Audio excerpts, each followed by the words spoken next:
A question comes to us in geometry, and I could have gotten this from the student either of two ways. One is the student shows me on his or her camera what the problem is, or relates it to me by reading it to me, and I listen to the audio, write it down. Or they could scan in a PDF file and attach it to an email, and I would have had this prior to our session. Regardless, given we have a quadrilateral FGHJ, and given is that line FH bisects the angle GFJ and the angle GHJ. And the conclusion is that these two segments, FG and FJ, are congruent. Let's take a look at what we have. By the definition of an angle bisector, I have GFH, angle GFH, congruent to angle JFH. These two angles, therefore, are congruent.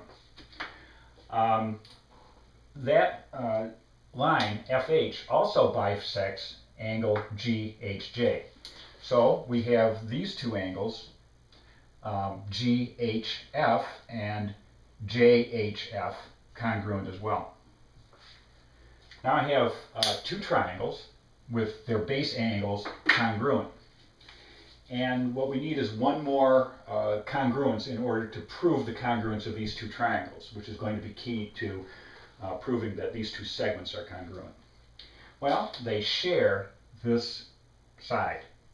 And by the reflexive property of congruence, this segment, FH, is congruent to itself. Now we have congruence of triangle FGH and triangle FJH by angle, side, angle.